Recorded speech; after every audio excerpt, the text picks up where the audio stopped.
Good morning. It's Friday, January 19th, 2024, and we're going to take a look at who is playing what role from a literary standpoint in the Summer Wells case. Before we get started, just a little bit of channel business.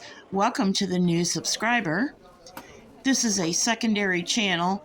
I split off all my true crime, social commentary, and missing persons content from my primary channel after 2 years and 6 months of reporting on the Summer Wells case, as well as other missing persons, social commentary, current events, and so forth. If you're old here and you finally made it over from the primary channel, thank you so much. It's greatly appreciated. Not just because this is a brand new channel, but because I'm trying to right a wrong that I inadvertently did to my DIY audience on my primary channel. I ruined that channel for them because they weren't getting the content that they subscribed for. So this is my way of fixing it. I try to stick to the facts, and when I'm expressing an opinion, I identify it. I leave you links in show notes, and sometimes I put up cards, especially for a mini-series like this one, which is looking at the Summer Wells case, the true crime case of Summer Wells, a missing child, from a literary storytelling point of view. And there are themes and roles and various stages in storytelling that might give us a clue as to who fits in the actual story arc of Summer Wells' disappearance and who is just a publicity seeker. We've had a case of that happen in the last, 48 or 72 hours with a channel that was originally called Chaos Something. And that channel gained about 500 subscribers within 2 or 3 days.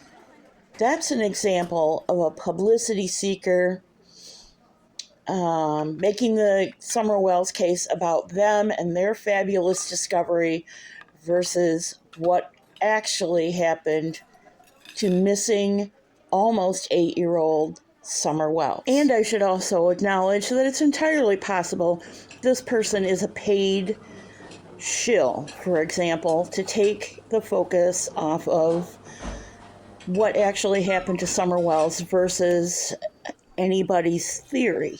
2 more pieces of channel business, and the first is my age disclaimer. This podcast is rated for a mature audience only.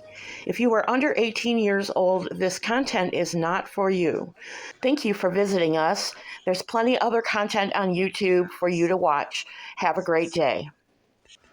All content not created by the blue-haired bingo babe, that's me, is presented under Title 17, Section 107, the Fair Use Doctrine, for news, education, and criticism in the text, but critique is the proper term in my opinion. And that content is always linked in show notes below. I do not endorse other channels because I have found, to my dismay, often they disappoint me and do things that I would never do and never endorse. However, you will see me say, so-and-so did a good video on this or that point, and when I use their content or recommend a specific video, that's what I'm referring to. That was an outrageously long introduction for me. And so let's move on with the main content. Having already gone through the major points of storytelling, we're now going to look at these individuals, and on the top row are the people who were with Summer Wells when she left her house to take her grandmother, Candy Hair, to the hospital to have Candy Hair's knee looked at, and then we will add one more character, a minor son of a former family friend who was with them for part of the day. Our first major chore is to figure out where these people fit in the major character types. The protagonist obviously is Summer Wells. We do not know who the antagonist is yet. The deuterotagonists, or the secondary characters, we can kind of move a bunch of people into that category. The foils, as you remember, are the people who may or may not be a hidden villain or hidden antagonist, but their major task is to point out the protagonist in a negative light. The confidant is a pretty obvious choice to me personally. It would be Robin Lane, but I am interested in what the audience thinks, and she might very well fit into the caregiver in character archetypes. But again, what do you think? Keeping in mind that any one of these people in the Summer Wells story can play more than one character archetype at any given time and serve in a couple of different roles as well. We're going to take the love interests off that second archetype list because it doesn't apply to Summer Wells, although it could apply in a subplot. For example, if we think that mother and father have a loving relationship of some definition, we could label one of them as the love interest of the other. For the time being, let's put Candace Bly, Candace Harrer, and H, the minor son of the family friend, in the secondary level. And let's call them secondary characters because remembering and pronouncing deuterotagonists throughout this series will probably just frustrate me. Okay, here are the next people in the timeline that have spoken to us and we know saw Summer. So from left to right, we have Allison Harris, otherwise known as Allison Mullaney. We have True Mullaney, Allison's oldest child, and possibly Cassandra Mullaney, True's great-grandmother.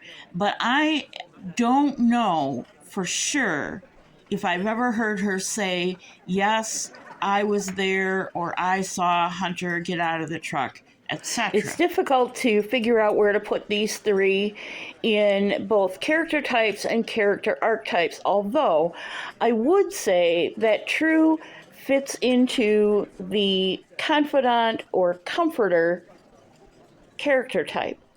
Next we have Summer's three brothers, Jody Sue Brown, the neighbor at 125 Ben Hill, and Damian Bernard, her oldest son, who represents both her children because all three of them were together at the same time that afternoon. These six people certainly belong in the secondary characters category initially. I would say that Jody Sue went from the foil just a couple of days before Summer Wells went missing to a very supportive sidekick on the few days, weeks directly following Summer's disappearance, and then back to the foil not too long after that because she has Summer's story and the Wells family dynamic all tangled up with her own family dynamic with her and Andy Bernard, her children's father. And I say that because a couple of months after Summer went missing, Jody Sue Brown's entrance into the YouTube world had to do with rebroadcasting some Facebook videos that she had been doing right along, and she talked a lot about the relationship with her and Candace in very sympathetic terms. Summer's three brothers are clearly secondary characters. They would be considered her sidekicks, and I would also say that in the end, given their reaction to their sister's disappearance, they remained sympathetic. And that leaves us with the Bernard Brown children and Damien in particular, he will enter the picture again. It's difficult to say where he fits in this scenario given his reappearance circumstances. Is he a passive foil or is he a patsy? That remains to be seen, and we will pick it up again with the other neighbors on Ben Hill Road on June 15th, 2021. If you have any information on the whereabouts or well-being of almost 8-year-old Summer Wells, please call 1-800-TBI-FIND. That's it for today. This is going exceedingly slow and has become very tedious because I've lost a lot of the photos I had acquired over time. And that means I had to go re-download them, re-edit them, label them, and all that jazz. So I do have a question for you. I would like to know if you would like me to put up polls as we talk about the character types and roles. Would you like me to put up polls so that you can vote, or would you prefer to just voice your opinion in comments? Either way is fine with me. God bless you. I'll see you real soon.